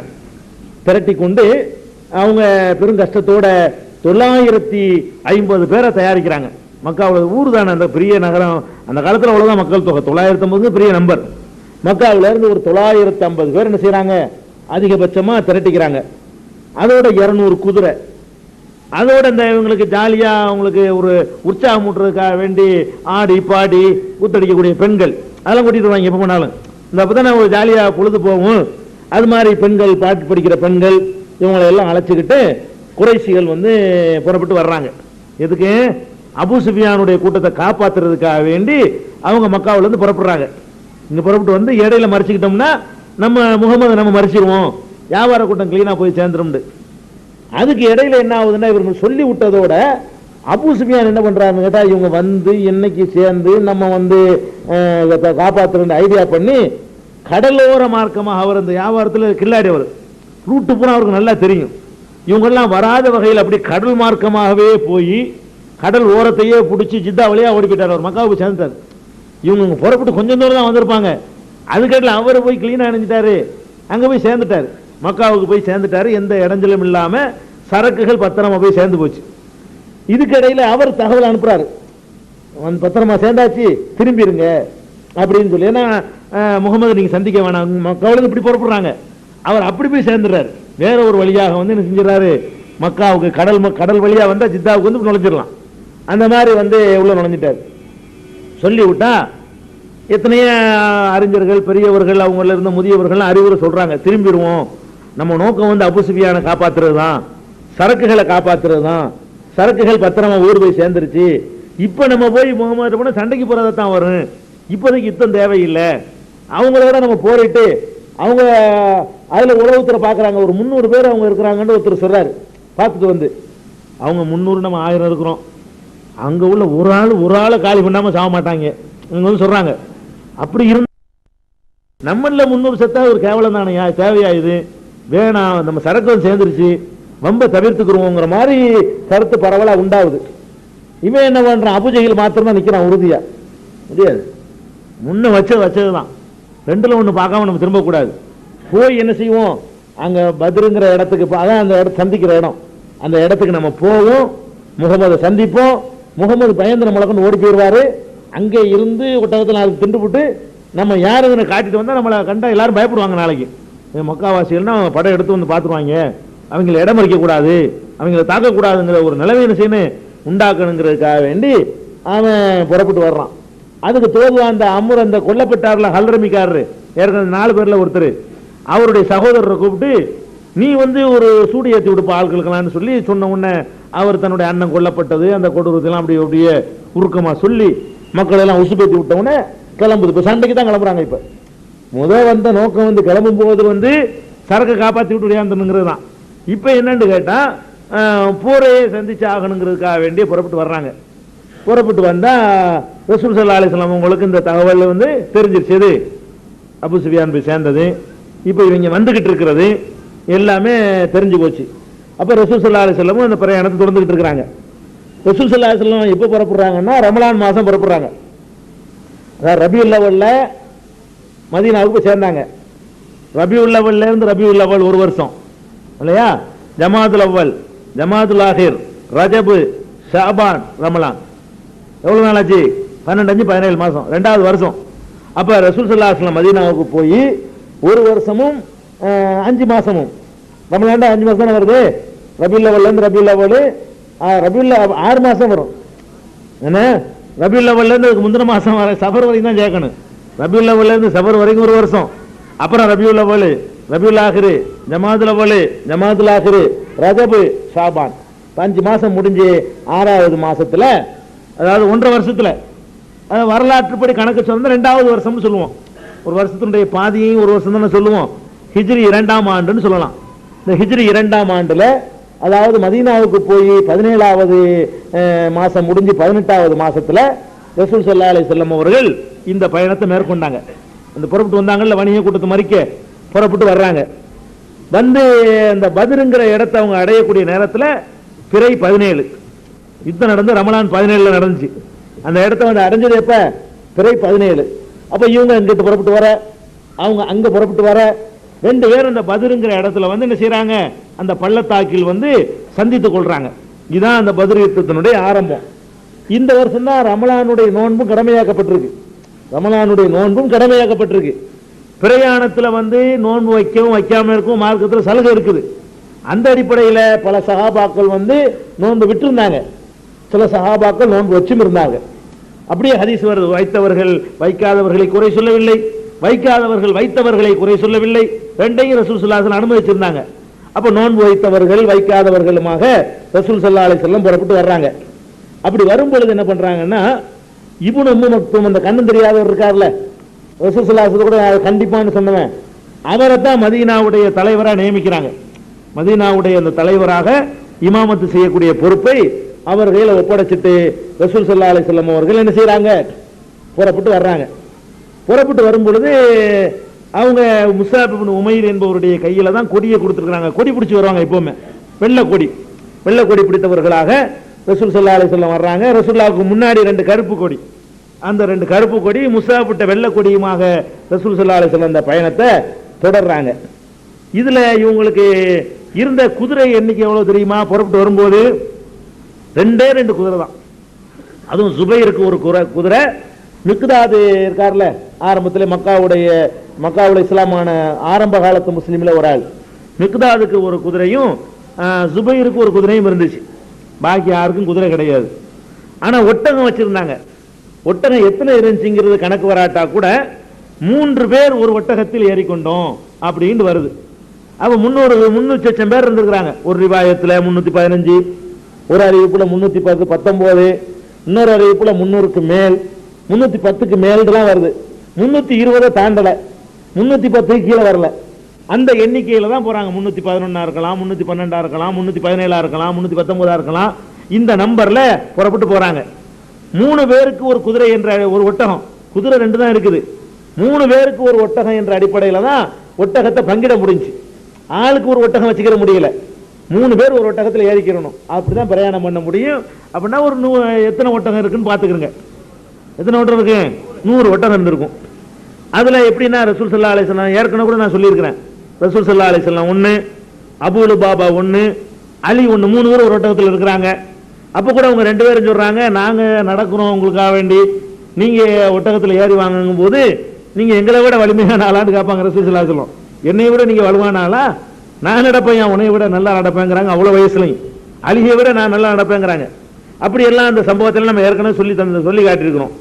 அப்படி 3 பேர் ஒரு ஒட்டகத்தில் புறப்பட்டு போறாங்க. அப்ப 2 குதிரை, 300 பேரு, 3 பேருக்கு ஒரு ஒட்டகம். இந்த கணக்குல தான் ரசூல் ஸல்லல்லாஹு அலைஹி வஸல்லமுடைய அந்த கூட்டம் வந்துகிட்டு இருக்குது. வந்த உடனே இந்த அபூ சுஃபியான் தப்பிச்சு போகணும், இது இவங்க வந்துகிட்டு இருக்குன்னு தெரிஞ்ச உடனே ஆலோசனை பண்றாங்க. எல்லாரையும் கூட்டி வச்சுக்கிட்டு, ஏன்னா எல்லாரும் புறப்பட்டு வந்த நோக்கம் என்ன? போருக்கு இல்லை. அங்கிருந்து கிளம்பி வந்த நோக்கம் என்ன? போர் செய்யற கிளம்பி வரல. போர் செய்யறதுக்கு வர்றோம், சாவறதுக்கு தயாரா வருவாங்க. வந்தது எதுக்குன்னா 1000 ஒட்டகம், 30 பேரும் அடிச்சு விரட்டி விட்டு 1000 ஒட்டகத்தையும் கொண்டு வந்துடலாம். அந்த காலத்துல இந்த மாதிரி யுத்தத்தில் கிடைக்கக்கூடியதெல்லாம் போர்ல ஈடுபட்டவங்களுக்கு பங்கிட்டு கொடுப்பாங்க. அப்ப அந்த நோக்கமும் உள்ளுக்குள்ள இருந்துச்சு. அப்ப வரும்போது என்ன நோக்கம்னா, அந்த ஒட்டகத்தை மறிக்க போறோம், சரக்குகள் கிடைக்கும், அதுல நமக்கு ஒரு பங்கு கிடைக்கும் அப்படிங்கிற அடிப்படையில தான் அந்த கூட்டம் எல்லாம் வந்திருக்க கூடும். போரை எதிர்பார்த்து வரல. இப்ப தப்பிச்சு போனதுனால இப்ப இங்க எதுக்கு வர்றதுனால போர் இப்ப திணிக்கப்படுது. போரை எதிர்பார்த்து இந்த பிரயாணம் போகல. அதனால என்ன செய்யறாங்க ரசூல் ஸல்லல்லாஹு அலைஹி வஸல்லம், இந்த மனநிலை என்னன்னு தெரிஞ்சுக்கணுமே, போர்னு சொல்லி விஷயத்தை விளக்கணும்னு சொல்லி எல்லாரையும் கூட்டி வச்சுக்கிட்டு கேட்கிறாங்க. என்ன கேட்கிறாங்க? இந்த மாதிரி விஷயம், இப்ப போர் தான் திணிக்கப்பட்டு போச்சு, இப்ப என்ன சொல்றீங்க? அபூபக்கர் சொல்றாங்க, சந்திச்சிருவோம், களத்தை சந்திச்சிட வேண்டியதாங்கிறாங்க. உமர் ரலியல்லாஹு என்ன செய்யறாங்க? அதை விட ஸ்ட்ராங்காவே சொல்றாங்க. மிக்தாதிட்ட கேட்கிறாங்க. அவர் என்ன பண்றாரு? அல்லாஹ்வுடைய தூதரே, நீங்க அல்லாஹ் உங்களுக்கு என்ன உத்தரவு போடுறானோ காட்டுறானோ செய்யுங்க. நாங்க பனி இஸ்ராயீல்கள் மூசாட்ட சொன்னாங்களே அப்படி சொல்ல மாட்டோம். நீனு உன்னுடைய இறைவனும் போய் சண்டை போடு, நாங்க இங்கே உட்கார்ந்துக்கிறோம்ட்டாங்க அவங்க. அப்படி சொல்றாரு மிக்தாது. சொல்றாரு, லா நகூலு லக கமா கால பனு இஸ்ராயீல் மூசா, மூசாவுக்கு பனி இஸ்ராயீல்கள் சொன்ன மாதிரி நாங்கள் உங்களுக்கு சொல்ல மாட்டோம். இதுஹப் அன்த வ ரப்புக ஃபகாத்திலா இன்னா ஹாஹுனா காயிதுன், நீனு உன்னுடைய இறைவனும் போய் சண்டை பிடிங்க, நாங்க இங்கேயே உட்கார்ந்துருக்கோம்னு சொன்னாங்களே அப்படி செய்ய மாட்டோம். வேற என்ன செய்வோம்? நீங்க எங்களை கடல்ல குதிரையோடு இறக்க சொன்னாலும் நாங்கள் இறக்குவதற்கு தயாரா இருக்கிறோம், அந்த அளவுக்கு நாங்கள் பின்னாடி நிப்போங்கிறாங்க. ரசூல் ஸல்லல்லாஹு அலைஹி வஸல்லம் உலகம் கேட்டு என்ன செய்யறாங்க? மக்களை ஆலோசனை சொல்லுங்கிறாங்க திரும்ப திரும்ப. அபூபக்கர் சொல்றாரு சந்திச்சிருவோண்டு, உமர் சொல்றாரு சந்திச்சிருவோண்டு, மிக்தாது சொல்றாரு சந்திச்சிருவோண்டு. ரசூல் ஸல்லல்லாஹு அலைஹி வஸல்லம் இதெல்லாம் ஒரு ஆலோசனை எடுத்துக்கிறவே இல்லை. திரும்ப கேட்கிறாங்க, மக்களே என்ன பேசாம இருக்கீங்க, சொல்லுங்க, கருத்தை சொல்லுங்க. ரசூல் ஸல்லல்லாஹு அலைஹி வஸல்லம் எதை எதிர்பார்க்கிறாங்கன்னு கேட்டா அன்சாரிகளை தான் எதிர்பார்க்கிறாங்க. இதெல்லாம் வந்து மக்காவுல இருந்து வந்த ஆளு முஹாஜிர்கள். அபூபக்கர் முஹாஜிரு, உமரும் முஹாஜிர் மக்காவுல இருந்து வந்த ஆளு, மிக்தாது முஹாஜிரு. இந்த முஹாஜிர்களுடைய எண்ணிக்கையை வச்சுக்கிட்டு ஒன்றும் செய்ய முடியாது. ஏன்னா முஹாஜிர் 240 பேரு கிட்ட அன்சார்கள் இருக்கிறாங்க, இவங்க ஒரு 60 சில்லர் தான் இருக்கிறாங்க முஹாஜிர்கள். முஹாஜிர்கள் வந்து ஏற்கனவே இழந்தவங்க, என்ன வந்தாலும் சரி நின்றுவாங்க. அன்சாரிகள் எவ்வளவுக்கு உறுதியா இருப்பாங்கிறது தான் தெரியணும். அதுக்காக வேண்டி அன்சாரிகள் ஒருத்தரும் ஆயத்திறக்க காணாம முஹாஜிர்கள்லாம் திருப்பி திருப்பி சொல்றாங்க. ரசூல் ஸல்லல்லாஹு அலைஹி அதையும் உன்னிப்பா கவனிக்கிறாங்க. சொல்றாள் மக்களுக்கு வந்த ஆளா இருக்குது, மதீனாக்காரர் ஒருத்தரும் ஆய பேச காணாம் அப்படின்னு என்ன செய்யறாங்க, இதெல்லாம் ஓரமா வச்சுட்டு சொல்லுங்க கருத்தை சொல்லுங்க திருப்பி திருப்பி. அப்ப எந்திரிச்சு சொல்றாங்க, நீங்க அன்சாரிகள் தான் சொல்றீங்க போல இருக்குது அப்படின்னு விளங்கிட்ட உடனே அன்சாரிகள் என்ன செய்யறாங்கன்னா, அல்லாஹ்வுடைய தூதரே, நாங்க வந்து அக்கபாவில் உங்கள்ட்ட உடன்படிக்கை செஞ்சோமே, முதல்ல மக்காவுக்கு கள்ளத்தனமா வந்து உங்களை இறை தூதரா ஏற்றுக்கொண்டு அப்ப நாங்க என்ன பையத்து செஞ்சோம்னு கேட்டா, நீங்க எங்களிடத்துல வந்து விட்டீர்களேயானால் எங்க பொறுப்பில் நீங்கள் வந்து விட்டீர்கள், எங்களுடைய பொண்டாட்டி பிள்ளைகளை காப்பாற்றுற மாதிரி நாங்க உங்களை காப்பாற்றுவோம் என்று நாங்கள் வந்து அன்னைக்கு உறுதிமொழி தரவில்லையா, அந்த உறுதிமொழியில இன்னைக்கு வரைக்கும் நாங்கள் மாற்றம் செய்யவில்லை, நாங்க உறுதியாக நிக்கிறோம் அல்லாஹ்வின் மீது ஆணையாக. அதே சொல்றாங்க, நீங்க கடல்ல குதிக்க சொன்னாலும் நாங்கள் அதுக்கு தயாரா தான் இருக்கோம்னு சொல்லி அன்சாரிகளுக்கு தலைவராக இருந்த சாது இப்னு முஆத் அவர்கள் அப்ப அன்சாரிகள் சார்பாக என்ன செய்யறாங்க, இந்த கருத்தை அழுத்தமா சொல்றாங்க. சொன்ன உடனே அப்ப கிளம்புங்க, அல்லாஹ் நிச்சயமா என்ன செய்வான், 2ல் 1 அல்லாஹ் வாக்களித்தான். ஒன்னு வணிக கூட்டம் அல்லது இந்த வரக்கூடிய கூட்டம், 2ல் 1 நீங்கள் அடைவீர்கள் ஒரு குர்ஆன்ல ஒரு வசனம் இருக்குது. அவங்க தப்பிச்சு போயிட்டாங்க, கண்டிப்பா நமக்கு வெற்றி கிடைக்கும் அப்படின்னு சொல்லிட்டு ரசூல் ஸல்லல்லாஹு அலைஹி வஸல்லம் அவர்கள் அந்த களத்துக்கு வந்து மக்களை ஏற்கனவே தயார்படுத்தி கொண்டு போறாங்க. போன உடனே பத்ருங்கிற இடத்தை அடைஞ்சிடுறாங்க. அங்க கிணத்துல பத்ருல ஒரு கிணறு இருக்குது, ஒரு பள்ளத்தாக்கு, அதுல தண்ணீர் எல்லாம் இருக்குது. வந்தோன்னு என்ன செய்யறாங்கன்னு கேட்டா, ஒரு இடத்துல அவங்க தங்கின உடனே அப்ப ஒரு சஹாபி வந்து கேட்கிறாரு, அல்லாஹ்வுடைய தூதரே, நீங்க இங்க தங்கி இருக்கிறீங்களே, அல்லாஹ்வுடைய உத்தரவு பிரகாரம் இந்த இடத்தை தேர்ந்தெடுத்தீங்களா அல்லது நீங்க போர் தந்திரத்தின் அடிப்படையில் இந்த இடத்தை தேர்ந்தெடுத்தீங்களான்னு கேட்கிறாரு. அல்லாஹ்வுடைய உத்தரவுலாம் இல்லை, போர் தந்திரம் தான். அப்படின்னா இந்த இடம் தெரியல, நம்ம என்ன பண்ணணும்னு கேட்டா, தண்ணியை பூரா வந்து ஒரு ஹவுல் மாதிரி அமைச்சு கிணத்துல உள்ள தண்ணி எல்லா தண்ணியும் எடுத்து நம்ம சேர்த்து வச்சுக்கணும், அங்க உள்ள நீர்நிலை இதெல்லாம் காலி பண்ணி போடணும், தண்ணி இல்லாத இடத்தில் தான் அவங்க வரணும். முந்தியவங்க வந்துடுறாங்கல்ல, அவங்க வந்து சேரும்போது தண்ணி இல்லாத இடத்த அவங்களுக்கு கொடுக்கணும், தண்ணி உள்ளதெல்லாம் தண்ணியை பூரா நம்ம சேமிச்சு வச்சுக்கிட்டு தண்ணியெல்லாம் காலி பண்ணிடணும். அந்த மாதிரியான ஒரு இடத்துல நம்ம அமைய வேணும், மேட்டு பகுதியில் நம்ம இருந்து கொள்ளணும், அதான் நமக்கு நல்லதுங்கிற மாதிரி அவர் சொன்ன உடனே இது நல்ல யோசனை தான் சொல்லி வந்து என்ன செய்யறாங்கன்னா, தண்ணீர்லாம் கிளீனா அவங்க தண்ணி இருக்கிற பக்கத்தையா ஒதுக்கி தண்ணி இல்லாத பகுதியை அங்க விட்டு அவங்க தங்கிக்கிறாங்க. இதுக்கடையில ரசூல் ஸல்லல்லாஹு அலைஹி வஸல்லம் என்ன செய்யறாங்கன்னு கேட்டா, எத்தனை பேர் வர்றாங்க என்ன ஏதுங்கிறத விசாரிக்கிறதுக்காக வேண்டி பல வகையிலையும் முயற்சி பண்றாங்க. அப்ப 2 பசங்க அந்த ஆடு மேய்ச்சிக்கிட்டு இருக்கிற ஆளுங்க, சின்ன பசங்க 2 பேரை பிடிச்சி, என்னப்பா அவன் பேர் அஸ்லம்னு ஒரு ஆளு, அரியல்னு ஒரு ஆள், இந்த 2 பேரையும் பிடிச்சிட்டு வந்துடுறாங்க சஹாபாக்கள். என்னப்பா நீங்கெல்லாம் யாரு, நாங்க இந்த குறைஷிகளுக்கு வந்து தண்ணி பிடிச்சி குறைஷி கூட்டம் வந்திருக்கிறாங்க, அவங்களுக்கு தண்ணி கொடுக்கக்கூடிய ஆளுக்கு நாங்க அப்படிங்கிறாங்க. அப்ப திருப்பி திருப்பி கேட்க அதே அவங்க சொல்றாங்க. ரசூல் ஸல்லல்லாஹு அலைஹி வஸல்லம் தொழுதுகிட்டு இருக்காங்க அந்த நேரத்தில். அப்ப போய் சொல்றீங்க, அப்ப அபூ சுஃபியான் எங்க இருக்காரு சொல்லுங்க அப்படின்னு போட்டு அடிக்கிறாங்க. அபூ சுஃபியான் எங்களுக்கு தெரியாதுங்க, இந்த குறைஷி கூட்டத்தை தான் நாங்க என்ன செய்யறோம், தண்ணி கொடுத்துட்டு இருக்கிறோம், அவங்களுக்கு தண்ணி பிடிச்சி கொடுப்போம், அவங்க ஏதாவது தருவாங்க அப்படின்னு சொல்லிட்டு இருக்கிறாங்க. உடனே அடிக்கு பயந்துகிட்டு அபூ சுஃபியானை பத்தி இவங்க ஏதாவது தவறான தகவலை சொல்றாங்க. தொழுதுகிட்டு இருந்த ரசூல் ஸல்லல்லாஹு எல்லாத்தையும் கேட்டுட்டு வந்து, ஏப்பா உண்மையை சொன்னாங்க, இப்ப அடிக்கல, பொய் சொன்னவனே அடிக்காம விடுறீங்களே, இந்த பசங்க வந்து குறைஷி கூட்டத்துக்கு தண்ணி கொடுக்குற ஆளுக்கு தான், அபூ சுஃபியான் தான் போய் சேர்ந்துட்டாரு, அபூ சுஃபியானுக்கு இந்த ஆளுக்கு ஒன்றும் தெரியாது, குறைஷி கூட்டத்தை பத்தியே கேளுங்க அப்படின்ற உடனே குறைஷிகளை பத்தி கேட்கறாங்க. அப்போ வந்து குறைஷிகள் எத்தனை பேர் இருப்பாங்க, அதெல்லாம் தெரியாதுங்க, ரொம்ப பேர் இருப்பாங்க. அப்படியா, எத்தனை நம்பர் இருக்குன்னு தெரியுமா, நம்பர்லாம் தெரியாங்க, நிறைய பேர் இருக்கிறாங்க. அப்ப ரசூல் ஸல்லல்லாஹு அலைஹி கேட்கறாங்க, இப்ப ஒரு நாளைக்கு எத்தனை ஒட்டகம் இருக்கிறாங்க அப்படின்னு கேட்கறாங்க. ஒரு நாளைக்கு 9 இருப்பாங்க, ஒரு நாளைக்கு 10 இருப்பாங்க. அப்படின்னா ரசூல் ஸல்லல்லாஹு சொல்றாங்க, 1000 900 1000 வரைக்கும் இருக்கலாம். அதாவது இத்தனை ஒட்டகத்தை அறுத்தா இவ்வளவு பேர் தான் இருப்பாங்கன்னு ஒட்டகத்தை வச்சு கணக்கு போடுறாங்க. எத்தனை ஒட்டகம் இருப்பாங்கன்னு கேட்டு ஒட்டகம் இருக்கிறத அந்த பசங்க சொல்றாங்க கரெக்டா. ஒரு 10 ஒட்டகம் ஒரு நாளைக்கு இருப்பாங்க, ஒரு நாளைக்கு 9 இருப்பாங்க, அது மாதிரி அறுத்துக்கிட்டு இருப்பாங்க. அப்படின்னா ஒரு 900 1000 வரைக்கும் இருக்கலாம் அப்படிங்கிறாங்க. அப்ப அந்த 2 பேர்த்தையும் கேட்கறாங்க, முக்கியமான ஆட்கள் யாரும் வந்திருக்காங்களா, அதுல பேர் தெரிஞ்சு பிரமுகர்கள் யாரும் இருக்கிறாங்களா அப்படின்னு கேட்கறாங்க. பிரமுகர்கள் பேர் தான் எல்லாருக்கும் தெரிஞ்சிருக்கும்ல.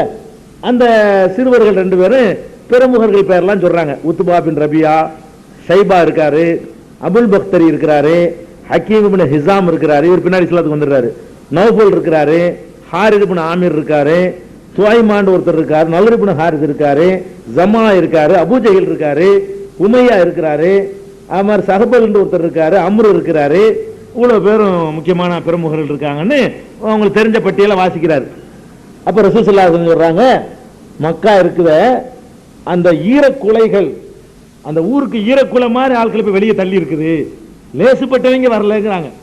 மக்கா வந்து அந்த ஊர்ல உள்ள முக்கியமான ஈரக்குலை எல்லாம் இப்ப என்னஞ்சிருக்கு, வெளியே தள்ளிருச்சுங்கிறாங்க. ஈரக்குலைன்னா அது, அதாவது ஈரக்குலைன்னு எதுக்கு சொல்லுவாங்கன்னு கேட்டா முக்கியமான பிரமுகருக்கு சொல்லுவாங்க. உருவே கூட ஊர்ல இல்ல பாருங்க, எல்லாம் கரெக்டா வந்து வசமா மாட்டிக்கிட்டாங்க, சரியான ஆட்களையா கொண்டாந்து மக்கா என்னஞ்சிருக்கு இப்ப வெளியே தள்ளி இருக்குது அப்படின்னு ரசூல் ஸல்லல்லாஹு அலைஹி வஸல்லம் அந்த இடத்துல அந்த வார்த்தை பிரயோகம் பண்றாங்க. அதுக்கப்புறம் தான் அந்த பத்ருங்கிற களத்தில் அவங்களும் வர்றாங்க. பத்ரு யுத்தம் ஆரம்பமாகுது, சண்டைக்கு தயாரா வந்துட்டாங்க. பத்ரு யுத்தம் ஆரம்பமாகுது. தெரியுங்க மாட்டாயோ 5 நிமிஷம் இருக்கா? சரி, இந்த பத்ரு யுத்தம் எப்படி நடக்குது, என்னென்ன நடக்குதுங்கிறதுக்கு முன்னாடி அந்த யுத்த முறையை நீங்க தெரிஞ்சுக்கணும். யுத்தம் நடக்கிறதா என்ன செய்வாங்க, வந்தவொடனே நேரா வந்து மோதிக்கிற மாட்டாங்க. இங்கிட்ட ஒரு 300 பேர் இருக்காங்க, அங்கிட்ட ஒரு 950 பேர் இருக்கிறாங்க, ஆன்னு சொல்லி மோதிக்கிற மாட்டாங்க. அது என்ன பண்ணுவாங்கன்னு கேட்டா, ஒரு ஆளை இறக்கி விடுவாங்க. இங்கிட்ட அணிவகுத்து நின்று கொள்வார்கள். அணிவகுத்து நின்ற பிறகு இந்த பக்கம் ஒரு ஆள், அந்த பக்கம் ஒரு ஆள், முதல் சண்டை போட விடுவாங்க. ரோசம் வரணும்ல, அப்பதானே 2 பக்கத்துக்கும் ஒரு ஜோஸ் வரும். திடீர்னு அந்த ஜோஸ் வர்றதுக்காக வேண்டி அந்த காலத்துல எப்படின்னா ஒரு ஆளை முதல்ல இறக்கி விடுவாங்க. இந்த ஒரு ஆளை இறக்கி இவர் அவரை ஜெயிச்சிருவார்ல, அப்புறம் என்ன செய்வாங்கன்னா 3 பேர், இங்கிட்டு 3 அங்கிட்டு 3 பேரை இறக்கி விடுவாங்க. இந்த 3 பேரை இறக்கி விட்டு மோதிக்கிட்டு இருக்கும் பொழுது அதுல ஒரு பக்கம் கை ஓங்கினவுடனே அப்புறம் என்ன செய்யும், கை கலப்பு ஆரம்பமாயிரும். அப்புறமேல யுத்தத்துல களத்துல இறங்கிடுவாங்க. அந்த அடிப்படையில யுத்தங்கள் வந்து நடக்க ஆரம்பிக்குது. அப்ப ரசூல் ஸல்லல்லாஹு அலைஹி வஸல்லம் முதல்ல யாரை இறக்குனாங்க?